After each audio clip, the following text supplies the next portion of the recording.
과학에서 말하는 힘이라고 하는 거는 있지? 네. 무엇이 힘이냐면 이거를 힘이라고 부르는 거예요.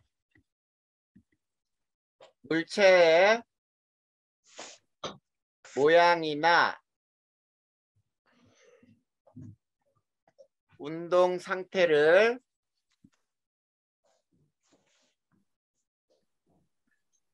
변화시키는 원인이 되는 것을 우리는 힘이라고 부르고, 자, 이 힘의 효과에는 세 가지가 있어요. 자, 모양만 변하는 경우도 있어. 네. 자, 모양만 변하는 경우 서준이가 한번 얘기해 볼까? 뭐가 있어? 밀가루 반죽이 누른다, 고무줄을 늘린다, 고무공을 찌그러뜨린다, 종이를 찢는다. 그래, 그런 것들이 모양만 변하는 거야. 자, 고무줄을 늘리면은 쭉 늘어나 있지? 네. 그런 것들. 자, 그 다음에 꽃병이 깨졌어. 그런 것들도 모양만 변하는 거지? 네. 자, 그 다음에 자, 그 얘는 책에도 있으니까 안 쓸 거야. 운동 상태만 변하는 경우도 있어요. 자, 운동 상태만 변하는 경우는 달리던 자동차가 브레이크를 밟아서 멈췄어. 네. 자동차 모양이 변하는 거 아니지? 네. 그리고 또 굴러가던 공이 멈췄어. 이런 것들은 다 운동 상태만 변하는 거죠? 네. 그 다음에 세 번째. 모양과 운동 상태가 동시에 변하는 경우도 있어요.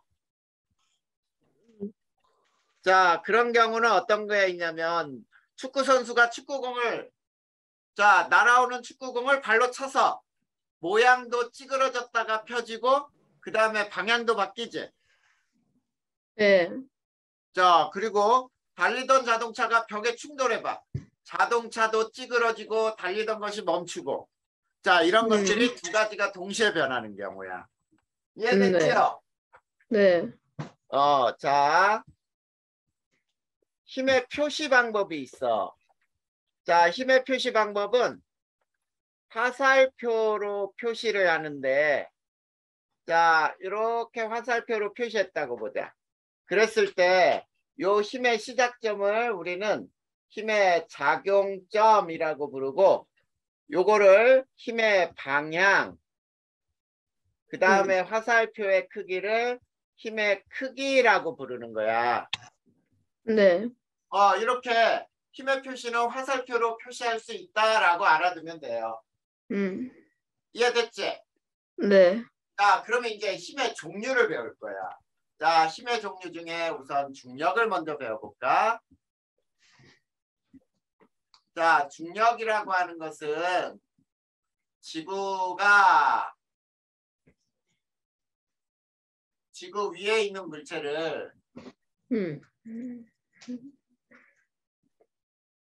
끌어당기는 힘을 우리는 중력이라고 불러. 자, 그러면 중력의 특징을 먼저 한번 살펴볼 거예요.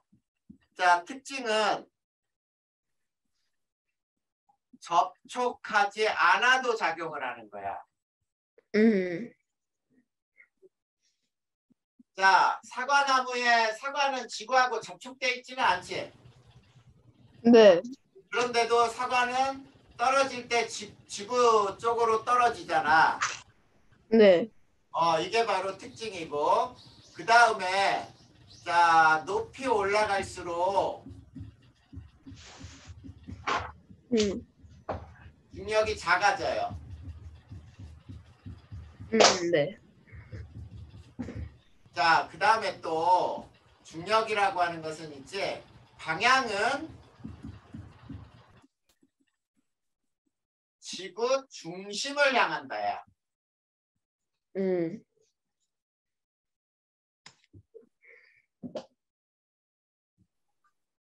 자, 모든 중력은 지구 중심 쪽으로 향하기 때문에 자, 지구가 이렇게 똑바로 이렇게 지구가 있다고 보자.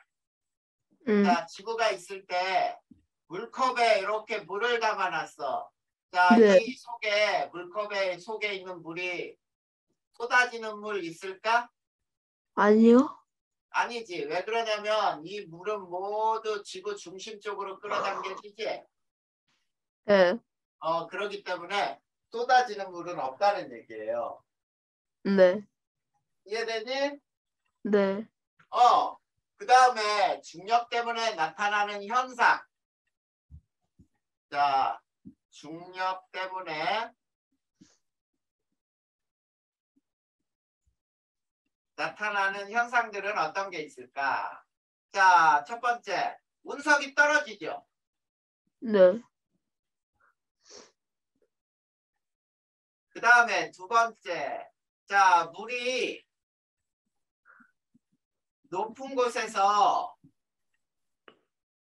낮은 곳으로 흐르지. 네.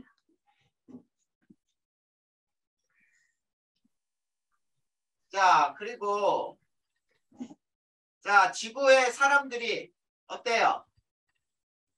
음, 사람이 서 있을 수 있는 거죠. 네. 이 중력 때문에 나타나는 현상들은 되게 많아. 사과가 지구 중심 쪽으로 떨어지죠? 네. 그래.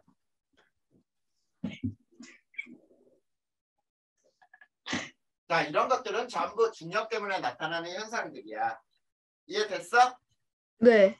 자, 그러면 이제 여기에서 가장 중요한 게 무게와 질량의 차이와 특징을 한번 살펴봐야 돼. 무게는 뭐고 질량은 뭔지.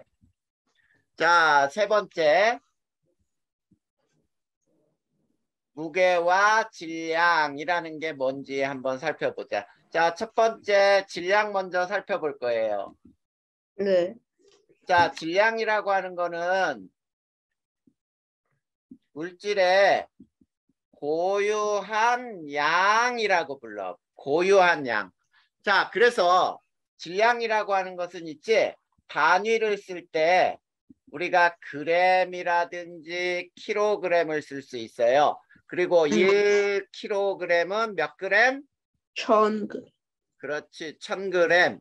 이렇게 쓸 수 있는 게 질량이야. 그리고 자, 이 질량은 장소가 변해도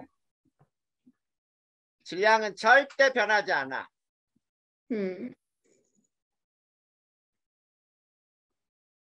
자, 이게 무슨 말인지 한번 봐봐. 자, 지구에서 60kg인 사람은 자, 달에서도 60kg이 되는 거지? 아니지 않아요? 질량은 선생님이 뭐라 그랬어? 장소가 변해도 질량은 변하지 않는다 그랬지? 근데 원래 달일 때 이게 몸무게 덜 나가지 않아요? 그거는 무게잖아. 질량이 아니고. 음, 그러니까 소준아, 질량하고 무게는 반드시 구별을 해야 돼. 네. 그리고 적도에서 60kg인 사람은 극에서도 60kg이야. 이거야. 질량은 절대 변하면 안 돼. 네. 이게 바로 질량에 대한 얘기예요. 음, 이해됐어? 네. 자, 그런데 질량에 측정하는 장치는 자, 윗접시 저울이나 양팔 저울로 우리가 측정을 해. 자, 윗접시 저울은 접시 이렇게 두 개 올려져 있는 거 봤어? 네. 그래. 이렇게 돼가지고 조절하는 거야. 여기에 이렇게 눈금이 막 있고 여기에 물체 올려가지고 그 물체 질량을 재는 거. 그리고 양팔 저울이라고 하는 거는 자, 이렇게 손잡이가 있고 여기에 이렇게 달려 있어. 그래가지고 여기에다가 물체를 놓고 재는 게 바로 양팔 저울이야. 이해됐어? 네. 그래. 그러면 이제 무게를 볼 거예요. 자, 두 번째. 무게가 뭐냐면 무게는 중력의 크기예요. 네. 자, 중력의 크기, 힘의 크기야. 그래서 단위를 쓸 때는 뉴턴이라고 N이라고 써서 뉴턴이라고 읽어. 그리고 요 무게가 바로 장소가 변하면 무게도 변해요. 네. 자, 그러면 지구에서의 무게는 어떻게 구하냐면 일반적으로 질량에다가 9.8을 곱하면 돼. 네. 근데 달에서의 무게는 있지? 지구에서의 무게에다가 곱하기 6분의 1이에요. 네. 그러니까 아까 서준이가 얘기한 거는 무게를 얘기한 거야. 무슨 말인지 알겠지? 네. 그래. 이게 무게를 측정하는 이렇게 무게의 특징이야. 그리고 적도에서의 무게보다 지구에서는 극에서의 무게가 더 커.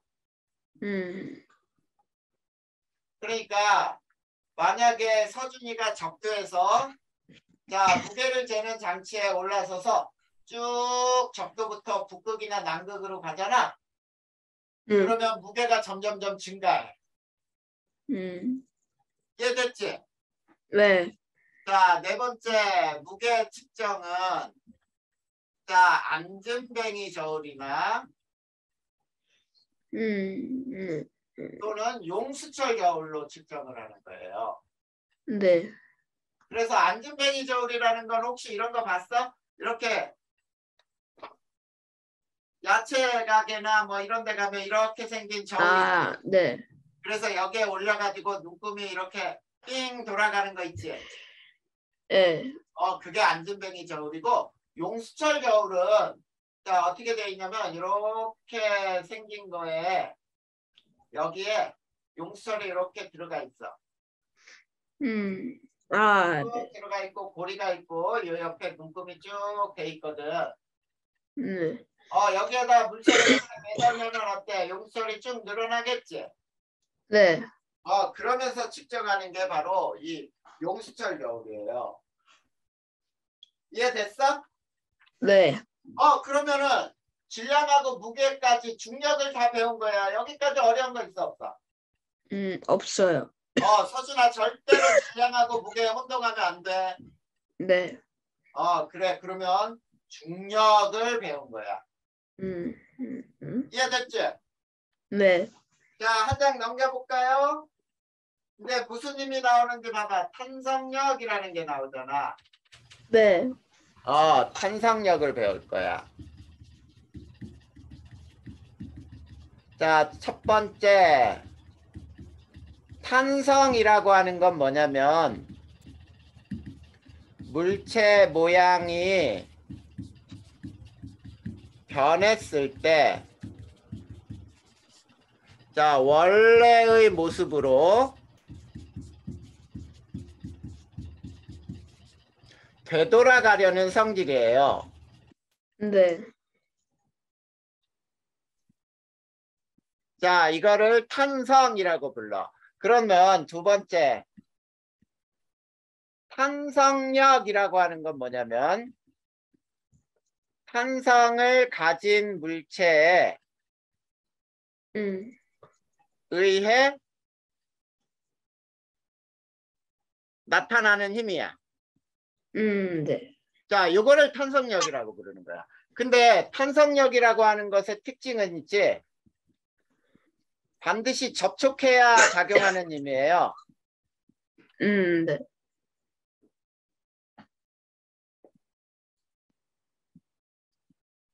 자, 탄성력에 우리가 고무줄을 잡고 늘려야 늘어나는 거지. 네.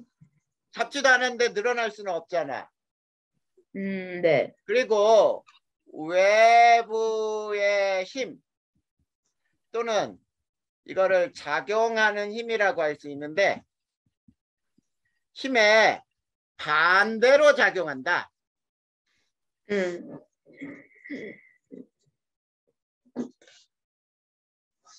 자, 그래서 우리가 벽에다가 용수철을 이렇게 걸어놓고 오른쪽으로 힘을 줬어. 그러면 탄성력은 어느 쪽으로 작용해? 그 왼쪽이요. 그렇지. 탄성력은 왼쪽으로 다시 줄어들려고 하겠죠? 이해됐니? 네. 그래. 그 다음에 자, 세 번째. 탄성력의 측정 방법이 있어. 탄성력 측정 원리가 있어요. 자, 이거는 뭐냐면 물체의 변형 정도와 네. 힘의 크기는 비례해요. 네. 자, 이게 무슨 말인지 간단하게 한번 얘기해 보면 이렇게 되는 거야. 자, 여기는 힘의 크기라고 하고 여기는 용수철의 늘어난 길이라고 해봐. 자, 이 길이는 어때? 변형이 이렇게 비례를 하지? 네. 10N에 1cm 늘어났다고 해봐. 그러면 20N이면 몇 cm 늘어나야 돼? 20이요. 20N일 때는 20. 2cm. 그치? 네. 이런 원리를 가지고 탄성력을 측정하는 거예요. 무슨 말인지 알겠어? 네. 자, 그러면 우리가 탄성력을 이용하는 예.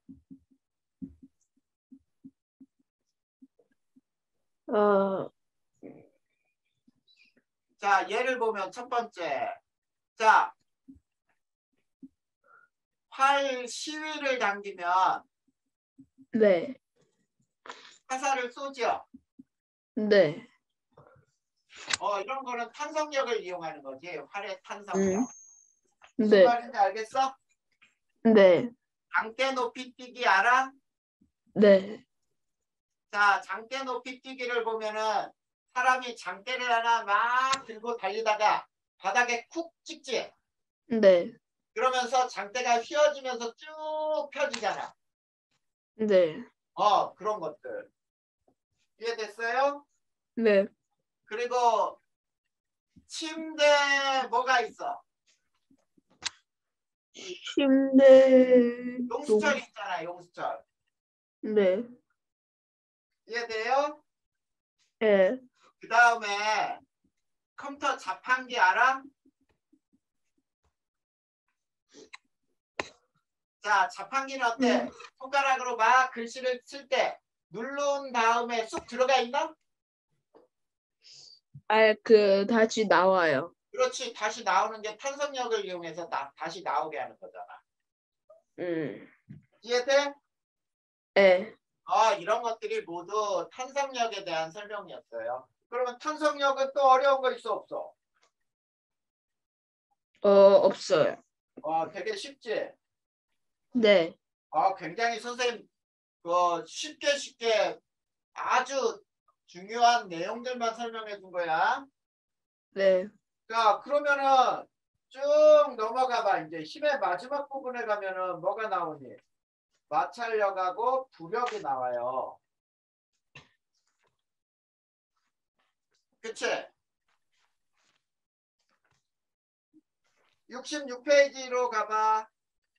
네. 이제 마찰력을 배울 거란 말이야. 네. 마찰력은 또 뭔지 보자. 첫 번째, 마찰력. 자, 마찰력은 있지. 자, 이렇게 얘기하면 돼. 물체의 운동을 방해하는 힘이에요. 자, 물체 운동을 방해하는 힘인데, 자, 서로 다른 두 물체가 접촉했을 때 작용하는 거야.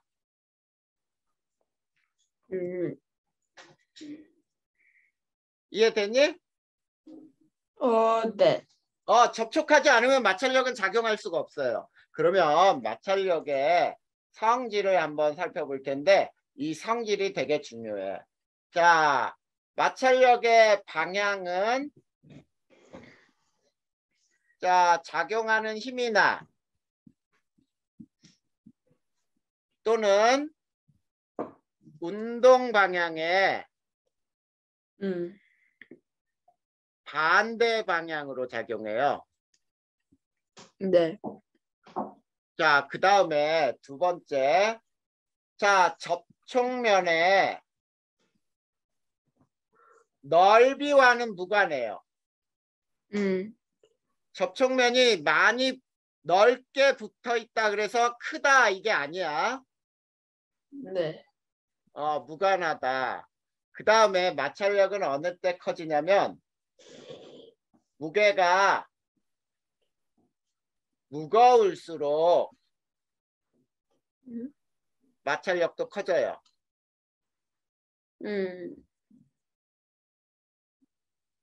이해되니? 네. 그 다음에 또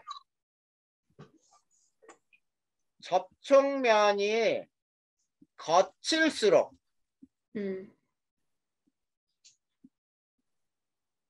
마찰력이 커진다야. 네. 자, 이게 바로 마찰력의 특징이에요. 자, 그러면은 세 번째. 자, 마찰력이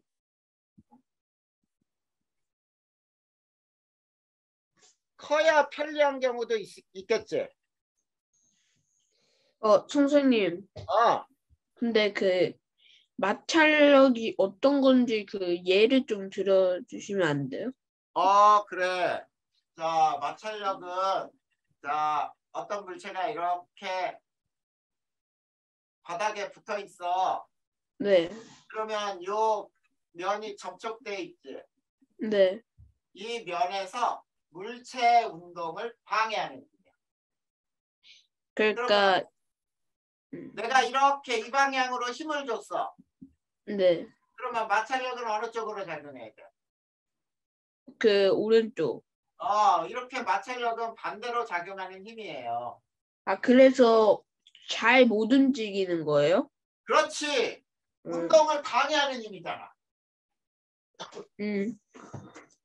이해됐어? 네. 운동을 방해하는 힘이니까 자, 마찰력이 클수록 자, 물체들을 끌기가 쉬울까 어려울까? 어려워요. 그래. 근데 있지 이런 거 봐봐. 마찰력이 커야 편리한 경우가 뭐가 있냐면 자, 이런 거. 어떤 게 있을까? 우리가 길을 걸을 때 자, 길을 걸을 때 마찰력이 작으면은 자꾸 넘어지잖아. 네. 자, 특히 겨울에 얼음이 얼어있는 도로 같은 데 봐봐. 네. 막 미끄러져서 넘어지는 사람도 많고 자동차도 브레이크를 밟아도 막 미끄러지지. 네. 그런 거는 마찰력이 작기 때문이잖아. 자, 그리고 아기 양말 봤어? 네. 아기 양말 발바닥. 고무 같은 거 볼록볼록하게 막 붙어 있는 거 본 적 있어 혹시? 네. 그게 왜 그러냐면 바닥을 울퉁불퉁하게 만들어서 마찰력을 크게 만드는 거야. 애기들은 걷다가 금방금방 넘어질 수도 있잖아. 네. 그치? 그리고 자, 자동차가 멈출 때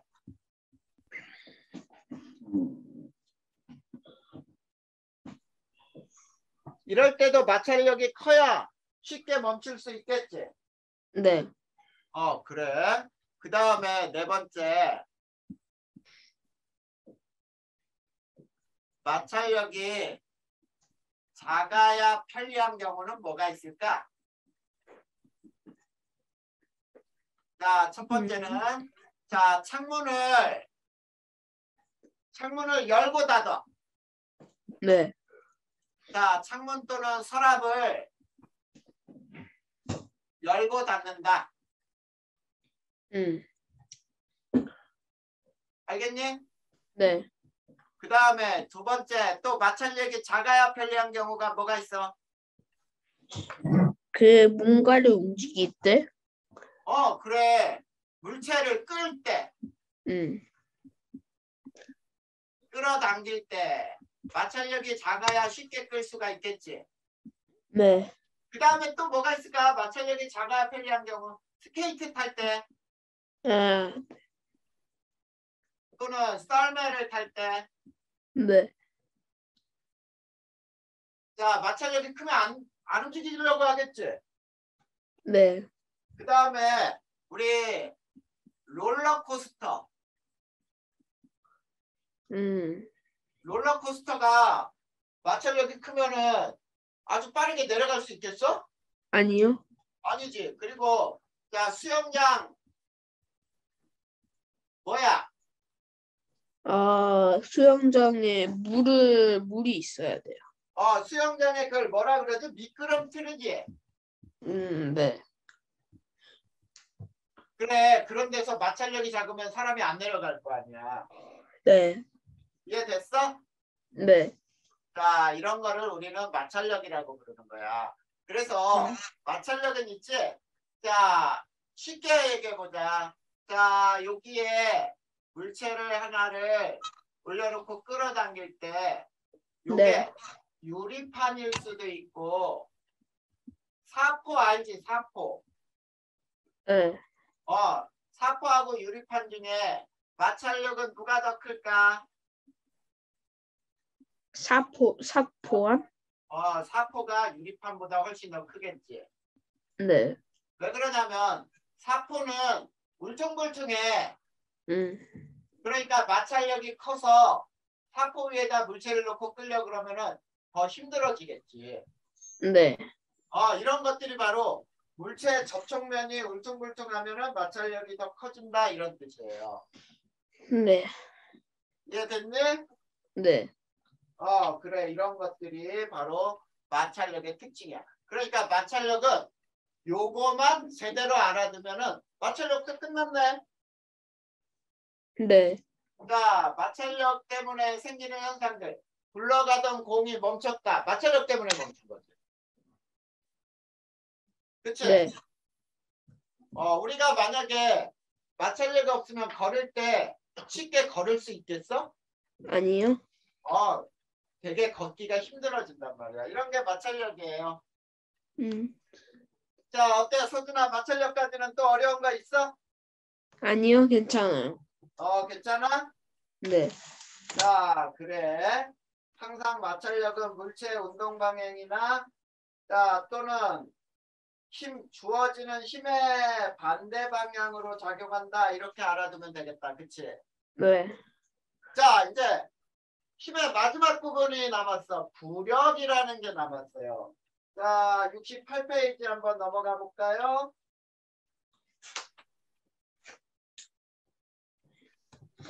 자, 부력이라는 말이 나오지? 네. 부력은 들어본 적 있어? 아니요. 자, 부력이라고 하는 거는 액체나 기체 속에서 물체를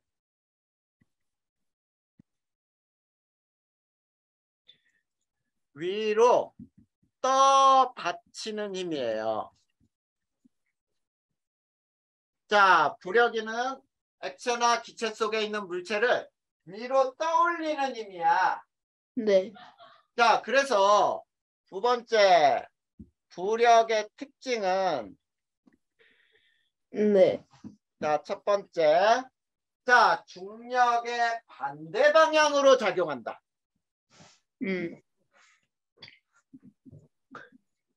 자, 중력은 항상 지구 중심을 향한다 그랬지? 네. 그거의 반대 방향으로 작용한다야. 네. 그리고 부력은 액체 속에 물체가 잠긴 부피가 클수록 네. 부력이 커져요. 이해되니? 네. 자, 그리고 자, 그래서 우리가 이렇게 되는 거야. 어떠한 물체를 이게 물이라고 해보자. 물체를 물 위에 띄우면은 이게 항상 중력은 아래 방향으로 작용하지요. 네. 자, 이 윗방향으로 부력이 작용하는 거야. 무슨 말인지 알겠어? 선생님, 그 부력과 중력의 그게 딱 시작되는 점이 있잖아요. 그게 항상 물체의 중심이에요? 보통 우리가 물체 중심을 따져서 사용하는 이유가 뭐냐면 물체 질량을 중심에 있다라고 보는 거야. 아, 네. 알겠지? 맨 끝자리로 잡을 수는 없잖아. 네. 자, 그리고 한번 봐봐.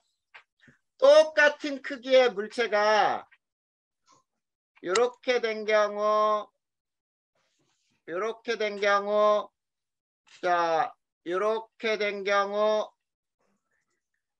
그 다음에 이렇게 된 경우, A, B, C, D라고 해보자. 부력의 네. 크기는 누가 제일 클까? A요. 아니지. 선생님이 뭐라 그랬어? 액체 속의 물체가 잠긴 부피가 클수록 크다 그랬지? 아, D요. 그렇지. D하고 C는 같아야지. 아, 네. 잠긴 부피가 같잖아. 네. 그 다음에 B, 그 다음에 A 이렇게 되는 거지. 네. 이해됐어? 네. 자, 그러면 자, 세 번째. 부력의 크기는 어떻게 측정하는지 보자. 자, 부력의 크기는 이렇게 될 수 있어요.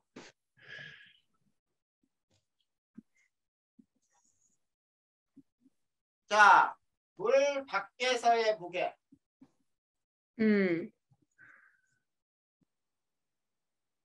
빼기 물 속에서의 무게. 선생님, 근데 저 궁금한 게 있는데, 여기 이거 책에서 그 부력과 중력의 크기 비교해서 이거 세 번째가 이게 그 바다 안에 있는 돌인데, 있잖아요. 이게 다 부피가, 물에 잠긴 물체 부피가 다 크잖아요. 그러면, 부력이 크다는 거잖아요. 자, 다하고 나는 어때? 거기에서도 똑같게 나와 있네? 네. 잠긴 부피가 나하고 다는 똑같죠? 네, 근데 그 물에 잠긴 부피가 클수록 부력이 크잖아요. 그러면 부력처럼 이게 올라가야 되지 않아요? 크니까? 그때는 있지. 잘 봐야 돼. 자, 물속에 넣었더니 물체가 떠오른다라고 하잖아. 네. 그러면 부력이 중력보다 큰 거야. 그래서 떠오르는 거야. 그러면 이게 부력이 여기서 그 부력이 크다라는 뜻은 뭔가 좀 자, 부력이 크다라는 말은 액체가 물체를 떠받치는 힘이 크다 이런 뜻이에요. 그런데 자, 이렇게 생각해야 돼, 서준아. 어떤 물체를 물속에 넣었더니 그 물체가 계속 가라앉아. 네. 그럴 때는 중력이 부력보다 더 크게 작용하는 거야. 네. 무슨 말인지 알겠어? 네. 근데 어떤 물체를 물속에 넣어놨더니 그 가운데서 딱 멈췄어. 가라앉지도 않고 떠오르지도 않아. 네, 그러면 같다는. 그렇지. 그럴 때는 중력하고 부력이 같은 거야. 네. 무슨 말인지 알겠어? 네. 그래. 자, 그래서 부력의 크기를 측정하는 방법은 물 밖에서 그냥 물체 무게를 이게 무슨 말인지 알겠지? 네. 그리고 물 속에서 무게를 재봤어. 네. 그러면 물 속에서는 떠받치는 힘 때문에 자, 무게가 조금 줄어드는 걸로 나오거든. 네. 그랬을 때 부력의 크기는 이렇게 구하면 돼. 자, 거기 그림 나오지? 네. 자, 물 밖에서는 10뉴턴인데 물 속에서는 8뉴턴이야. 그러면 부력이 얼마야? 부력이 2뉴턴이요. 그래. 2뉴턴 이렇게 나오잖아. 네. 그래, 그렇게 구하는 거야. 그리고 여기다 써줄게. 자, 물에 잠긴 물체가 떠오를 때. 네. 자, 떠오를 때는 무슨 힘하고 무슨 힘이 같다고요? 물체가 떠오를 때 중력과 부력이 중력보다 크다. 그렇지. 근데 자, 물에 잠긴 물체가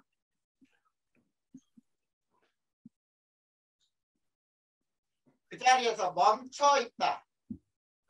같다 완전. 그렇지. 이럴 때는 중력과 부력이 같은 거야. 근데 물에 잠긴 물체가 가라앉고 있어.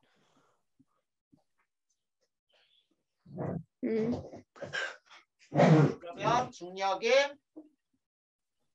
부력보다 더 크다 이런 얘기예요. 네. 이해됐지? 네. 자, 이게 부력인 거야. 부력을 이용하는 예를 한번 볼까요? 자, 구명조끼나 구명 뭐니? 구명. 구명 튜브 있지? 네. 튜브. 자, 이런 거는 부력을 크게 해서 빠지지 않게 만드는 거지. 네. 그 다음에 자, 바다의 부표라고 알아? 네. 바다에 보면 막 뭐 어떤 물체들이 떠 있는 데가 있거든. 네. 이런 것들. 그 다음에 잠수함이 자, 물 위아래로 자, 움직일 때 네. 그때도 부력을 이용하는 거예요. 그래서 잠수함 긴 곳에 물을 많이 채우면은 중력이 커져서 가라앉아. 그리고 네. 그 잠수함 내부에 있는 물을 빼내면은 부력이 커져서 떠올라. 네. 그 다음에 자, 우리 그 뭐야 풍등이라고 알아? 풍등? 네.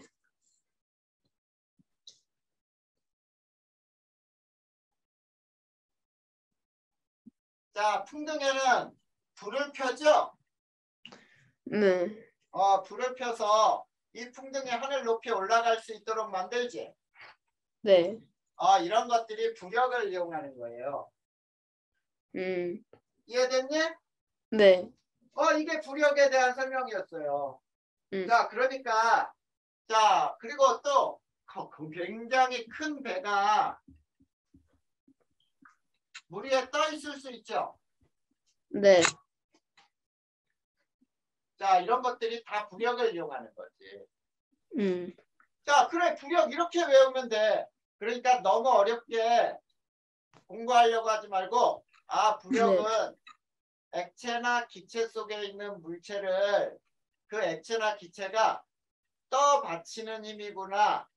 그리고 물체 잠긴 부피가 클수록 부력이 크게 작용하고 중력에 반대로 작용하는구나. 이렇게 알아두면 됐지. 네. 부력 이게 다 끝이에요. 음. 어려운 거 있어? 아니요. 어려운 거 없죠? 네. 자, 그러면은 자, 이제 서준아. 네. 문제가 몇 페이지까지가 문제냐면 힘을 끝냈더니 82페이지까지가 문제네.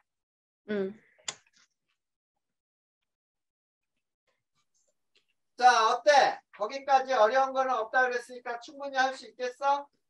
네. 선생님, 근데 그 전에 저 좀 화장실 좀 갈게요. 그래. 화장실 갔다 와. 네. 어.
소준아, 네.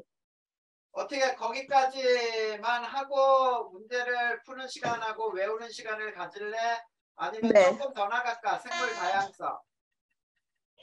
그 더 나갈래요, 좀. 더 나갈래? 네. 생물 다양성 그럼 조금만 더 나가자. 네. 생물 다양성이 마지막 단원이야. 그 1학기에. 네. 자,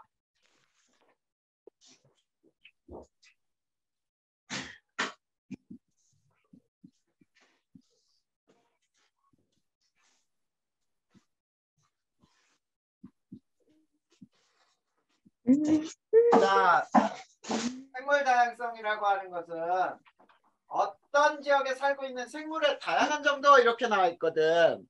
네. 어떤 지역에 살고 있는 생물의 다양성, 다양한 정도, 요거를 생물 다양성이라고 불러요. 자, 네. 생물 다양성에는 몇 종류가 있냐면 3종류가 있어요. 네.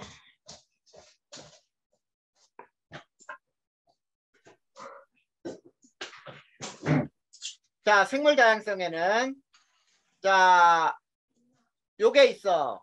자, 유전적 다양성. 자, 유전적 다양성이라고 하는 거는 같은 종 내에서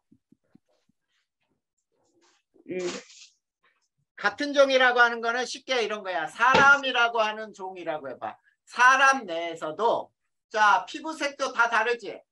네.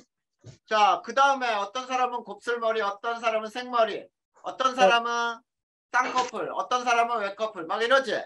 네. 같은 종 내에서 유전자 차이에 의해 나타나는 다양성을 우리는 유전적 다양성이라고 불러. 가장 대표적으로 얼룩말 줄무늬가 모두 다르죠? 네. 똑같은 얼룩말은 없어. 이게 다 유전적인 차이 때문에 나타나. 그 다음에 두 번째, 종 다양성. 자, 종 다양성이라고 하는 거는 서로 다른 종의 다양성을 의미해요. 자, 종 다양성은 고양이, 말, 소, 개, 사람 이런 것들이 다 종이 다른 거거든. 네. 이해됐니? 네. 이게 생물의 종류예요. 그 다음에 세 번째, 생태계 다양성이 있어. 자, 생태계도 굉장히 달라. 사막이라고 하는 생태계, 자, 그 다음에 바다라고 하는 생태계, 늪이라고 하는 거, 호수, 자, 그 다음에 또 어디야, 초원, 이런 등등이 있겠지. 네. 자, 이 세 가지를 모두 다 합쳐서 생물 다양성이라고 부르는 거예요. 네. 이해됐니? 네. 자, 그리고 세 번째, 생물 다양성은 그러면 어느 때 생물 다양성이 크다라고 하느냐면, 자, 한 지역에 서식하는 생물 종류가 많을수록, 네. 자, 그 다음은 자, 같은 종류에 속하는 생물의 특성이 다양할수록, 같은 종류에 속하는 생물의 특성이 다양할수록 그 다음에 또, 자, 생태계가 다양할수록 네.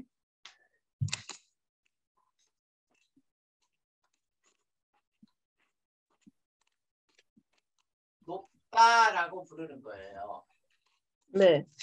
그러면, 자, 생물이 이렇게 다양할수록 지구상의 생물들이 존재하고 번식하는 게 유리하단 말이야. 무슨 네. 말인지 알겠어? 네.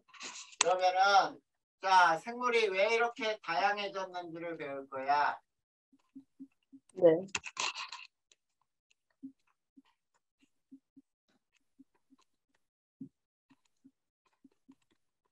자, 생물이 다양해지는 과정 중에 특히 변이라고 하는 게 있어요. 자, 혹시 돌연변이라는 거 들어봤어? 네. 돌연변이는 어느 날 갑자기 없던 연기를 갑자기 툭 튀어나오는 게 변인데, 이 변이라고 하는 거는 한 생물 안에서 음. 여러 특성을 가진 개체들이 나타날 때 네. 변이가 일어났다고 하는 거예요. 네. 무슨 말인지 알겠어? 네. 같은 종물, 한 생물 안에서 여러 특성을 가진 개체들이 나타날 때 우리는 이건 변이가 서로 다른 거다 이렇게 얘기하는 거야. 네. 자, 그래서 자, 생물 사이의 변이라는 거는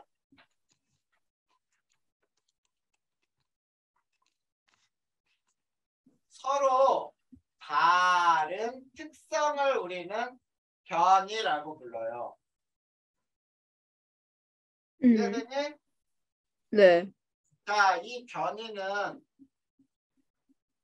생물 다양성에 영향을 줘요.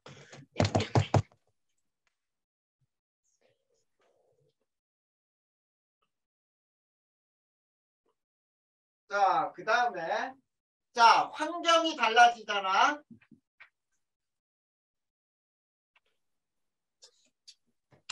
변이도 변해요. 변이도 다양해져요. 네. 자, 이런 것들을 우리는 변이라고 부르면 되겠다. 네. 자, 그러면 자, 환경과 생물 다양성이라는 거 한번 볼까요?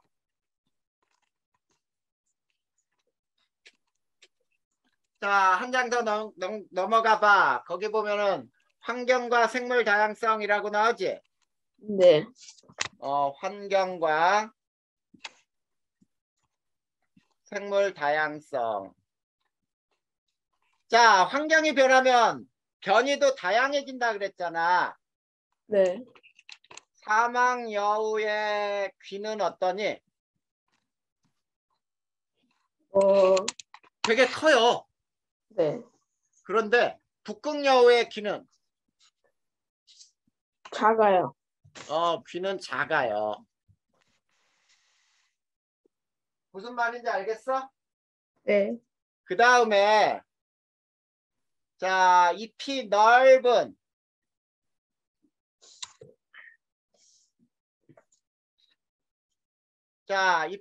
식물과 잎이 바늘 모양의 식물이 있지? 네.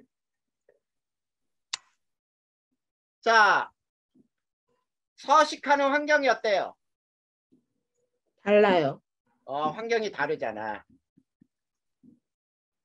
일반적으로 바늘 모양의 식물은 추운 지방에서 사는 식물들이지. 네. 이렇게 환경이 다르면은 생물도 굉장히 다양해져. 사막에 사는 식물은 주로 바늘 모양의 선인장들이 많죠. 네. 이런 것들이 바로 생물의 다양성과 환경에 영향을 주고받는 거예요. 이해됐어? 네. 자, 그 밖에 생물은 빛, 온도, 습도, 그 다음에 물, 네. 먹이 등에 따라 매우 다양해지죠? 네. 다양해지더라. 이게 바로 생물 다양성과 환경에 대한 설명이라고 할 수 있겠네. 네. 자, 그러면 생물이 다양해지는 과정 한번 보자.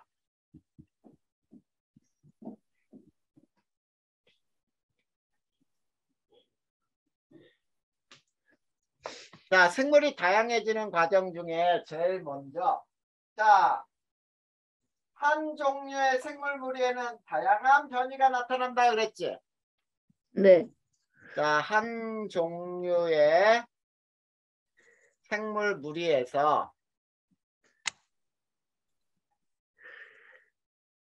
다양한 변이가 먼저 발생을 해요. 자, 이렇게 다양한 변이가 발생한 다음에 환경에 적응할 수 있는 개체만 살아남겠지. 네. 맞아? 자, 그 변이 중에 그 개체들 중 환경에 적응할 수 있는 개체만 네. 살아남고 자손에게 번식시키죠. 네. 자, 그래서 세 번째는 어떻게 되냐면, 자, 매우 오랜 시간 동안 반복되어 오랜 시간 반복되어 네. 자, 어버이 형질 자손에게 전달되는 거예요. 네. 그래서 생물이 매우 다양해지는 거야. 자, 이게 다양해지는 과정이에요. 이해됐어? 네. 자, 그 다양해지는 과정의 예로 들어놓은 게 뭐냐면, 거기 봐봐. 목이 짧은 거북이하고 목이 긴 거북이가 있는데, 자, 목이 긴 거북이는 높이 있는 열매도 따먹을 수가 있지. 네. 그러면 목이 짧은 놈은 다 죽고 목이 긴 놈만 살아남겠지. 아, 네. 그러다 보니까 나중에는 목이 긴 거북이만 살아남게 되는 거. 그 다음에 또 봐봐. 자, 새 부리가 뾰족하고 짧고 뭉툭하고 단단한 이런 것들이 있는데, 자, 거기에서 있지. 자, 열매가 너무 딱딱해. 그러면 열매를 까먹을 수 있는 새만 살아남겠지. 네.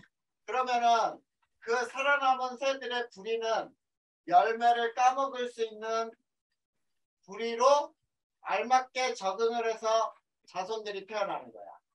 네.